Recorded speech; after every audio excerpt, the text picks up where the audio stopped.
In this video, I will discuss how to boost or increase the yield you earn on your cash savings.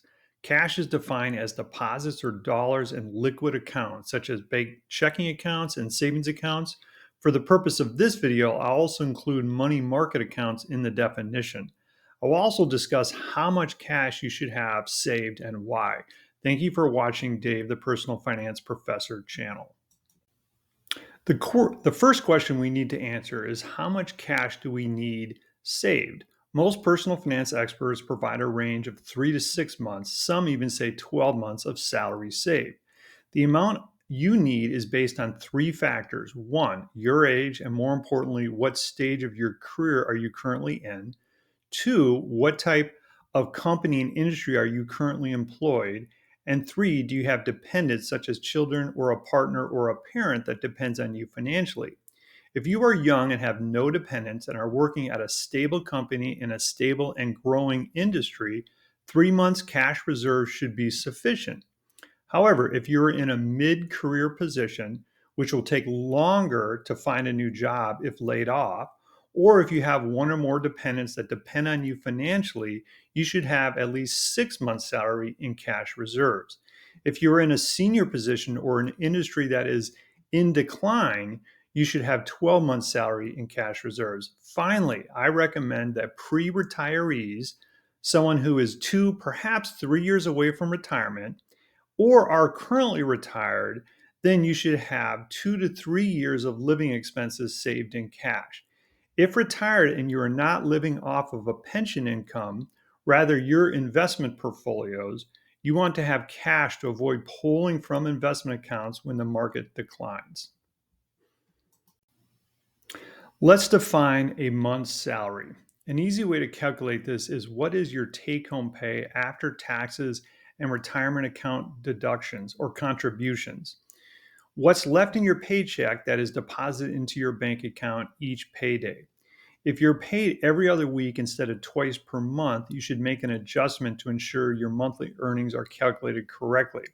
Remember, auto loans, credit card payments, and mortgage or rent payments are monthly, not every other week. In my example, let's assume your gross salary is $135,000 and you put 5% of your pay into a 401k. After 401k contributions, then taxes and cost of benefits are taken out, leaving you $100,000 or $8,333 monthly. Now that we have our monthly after-tax income defined, we can calculate how much we need to save. Assuming we need 1 year's salary saved, and that amount is $100,000, to maximize our yield in cash, then we want to spread the cash amongst various account types. Big national and regional banks are offering very low interest rates on traditional bank checking and savings accounts. We want to keep as little as possible in bank accounts. I recommend you keep one paycheck in your checking account, which means on payday you will have two paychecks. By the end of that pay cycle, you will only have one paycheck on balance in your checking account. Despite the low yield on bank savings accounts, I recommend some dollars remain for quick emergency access. Having a savings account at the same bank as your checking account will allow you to transfer funds with no delay and link your savings account to your checking account for overdraft protection. 3 paychecks should be sufficient. The bulk of your remaining 4 months, if your goal is 6 month cash reserves, or 10 months, if your goal is 12 months cash reserves, should be held in a brokerage account, such as companies like Schwab or Fidelity, to name a few. Money market mutual fund accounts will be optimized continuously, giving you the best market rates continually. Don't expect a one-time bonus for opening up a money market mutual fund account or a temporary teaser rate, but this is okay. You're looking to maximize your yield over the long term, not the short term. Even if today your bank's savings account or your online bank's high yield savings account is yielding close to what money market mutual funds yield, banks rarely continue to pay high rates indefinitely. One day, before you know it, your bank will drop the rate paid. This pattern is as certain as the ocean's tides. If you enjoy trading, you may want to put a small percent into CDs or treasury bills to boost the yield over your money market account if market conditions prevail themselves. But this strategy is not required. In most cases, money market mutual fund accounts it will be hard to beat those yields by buying broker CDs or T bills, as money market accounts invest in those same types of securities. If you use this strategy of buying CDs and T bills with some of your cash reserves, I would recommend laddering your securities. So if you need access to the cash in an emergency, every few months the positions are maturing without penalty or discount, giving you access to those funds.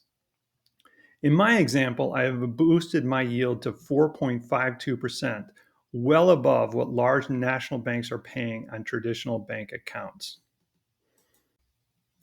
If you have saved more cash than what was outlined in this video, you may be inclined to pat yourself on the back and do nothing further.